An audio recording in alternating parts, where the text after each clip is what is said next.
tell me a little bit about this lawsuit that you filed today against the federal government.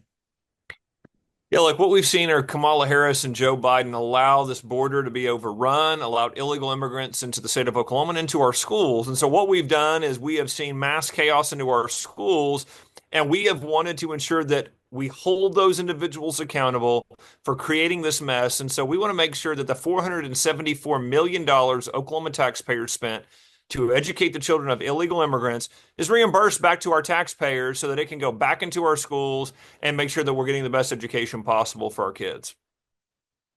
So it is $474 million that Oklahoma parents have paid for the cost of educating immigrant children.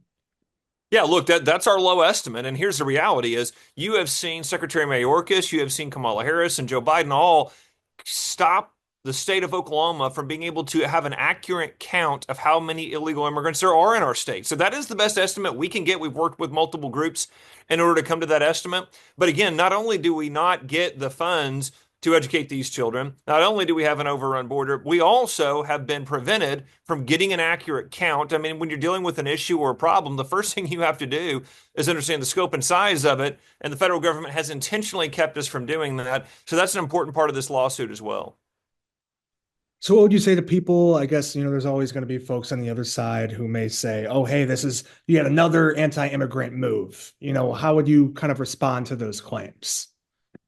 Look, President Trump has a clear mandate on illegal immigration. He wants to solve the problem by shutting down the border, getting illegal immigrants back home to support and protect the taxpayers of the country. And so we're doing all that we can to support President Trump on that agenda. And the first thing is holding those individuals accountable who created this mess for Oklahomans, for Americans. And so the first step is you got to hold those individuals accountable. We've got to work with the Trump administration to get the country back on track. And you've got to protect Oklahoma taxpayers. That's what we're going to continue to do. And we believe every state in the country should join us in this lawsuit, and we're proud to be the state that's holding Joe Biden and Kamala Harris accountable.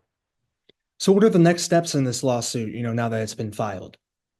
Yeah, so it's in the Western District Court there, federal court. And so what we'll continue to do is push forward to number one, get that money back, okay, the 474 million. Number two is to give us the ability to go in and collect the data around student information, around where the illegal immigrant students are. So that way, again, we can begin addressing the problem. And the third is for them to do their jobs and shut down the border so that the problem doesn't continue. And again, what this will do is this will help support the Trump administration as they come into office and start bringing back the rule of law in this country. And so that's step one, and we'll continue to pursue this through the federal court system.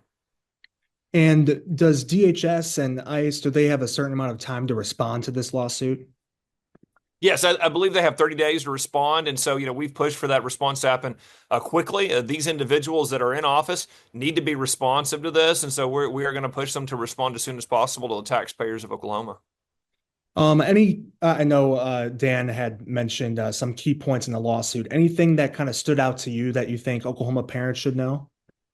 Yeah, I mean, look, I think one of the things that's crucial for Oklahomans to understand is the ICE director under Joe Biden admitted that just last week on NBC that they knew this was a problem. They should have done more. They should have prevented it. I mean, this is in their own words, they admitted that they knew they were causing this chaos into the states. And so, look, I'm going to take them at their own words. They did know. They chose not to act. This was part of an agenda. You have to hold these individuals accountable. Of course, we're going to support President Trump and work with him in the next administration. But right now, we still have these administrators that are acting like, they bear no responsibility, and they're just openly admitting that, yeah, they knew this was going on. And yeah, they probably should have done something about it. It's not a probably. They should have. And we've got to hold them accountable for the amount of dollars they've cost our taxpayers. Gotcha. Is there anything else I haven't asked you that you'd like to add? No, David, I think you nailed it. I think, the one thing I would add is that, look, I think every state should follow our lead here. Oklahoma, again, is leading the way on pushing back on federal overreach from Washington, D.C. We're going to continue to lead the way in fighting for Oklahomans, and frankly, every state should be doing the same.